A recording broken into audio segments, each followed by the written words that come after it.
Ito ay isang babala, hindi lang para sa mga kabataan, kundi para sa lahat ng mahilig gumamit ng cellphone o ng gadget.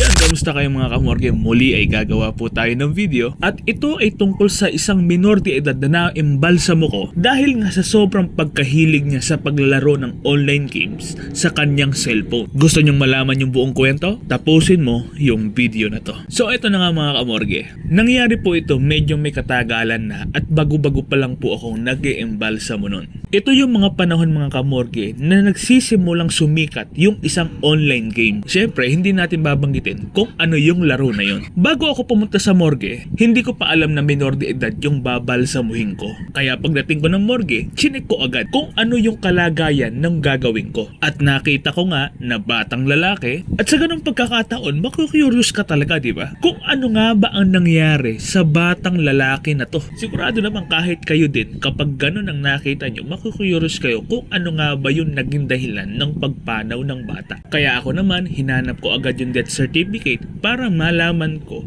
kung ano yung naging dahilan nung pagpanaw ng bata. Nung tiningnan o binasa ko, hindi ko masyadong naintindihan. Siyempre, hindi naman ako doktor para malaman lahat ng mga sakit, di ba? Kaya ang ginawa ko mga kamorge, nakipagkwentuhan ako dun sa mga kamag-anak na nandoon sa morgue. Tinanong ko kung anong nangyari at hanggang sa nagkwento na nga po sila. Noong una nga daw, sumasakit lang yung ulo ng bata na parang karaniwang sakit ng ulo. Kaya iniinuman lang daw nila ito ng gamot para maibsan nga yung sakit. At nawawala naman din daw nga yung kirot o yung sakit kapag iniinuman ng gamot. Hanggang sa lumipas pa nga yung ilang linggo at buwan na parating ganun lang yung ginagawa nila tuwing sumasakit yung ulo ng bata. At ikinuwento rin sa akin nung kaanak ng bata kung ano yung naging routine ng buhay ng bata o yung palagi niyang ginagawa. Dahil sa pagkahilig sa cellphone, gadgets o sa online games, palagi na nitong napapabayaan yung pagkain niya. Na halos sa araw-araw wala na sa tamang oras yung pagkain niya at ang pinakamatindi nga daw po ay laging napupuyat na halos magdamag nagising dahil sa kakalaro ng online game. Hanggang sa dumating na nga daw po yung pinakamasakit na pagkirot ng ulo ng bata. Nang dahil nga daw sa sobrang sakit ng ulo, talagang halos hindi nakayanin ng bata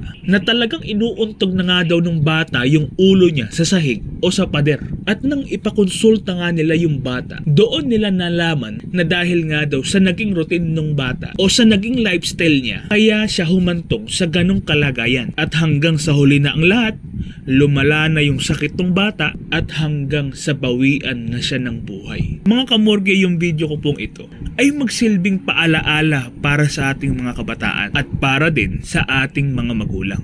At nawa yung video ko pong ito maging kasangkapan upang paalalahanan natin ang lahat para makaiwas sa ganitong pagkakataon na hanggat maaari kung kaya ay iwasan para hindi na magkaroon ng sakit. Pwede ka naman talagang gumamit ng cellphone o ng kahit na ano pang mga gadgets. Pwede kang maglibang gamit yung paglalaro ng mga online game, pero dapat nasa wasto at tamang pamamaraan. At para naman po sa mga magulang, lagi nating subaybayan ng ating mga anak dahil baka hindi natin namamalayan na sobra-sobra na pala sa paggamit ng cellphone o ng ano pa mang gadgets ang ating mga anak. Na kung minsan, habang natutulog ang magulang sa gabi, abalang-abala naman yung kanilang mga anak sa pagpupuyat ng dahil sa paggamit ng cellphone. At sana'y naintindihan nyo yung ginawa ko pong bidyong ito at nawa ay maging aral po ito para sa ating lahat.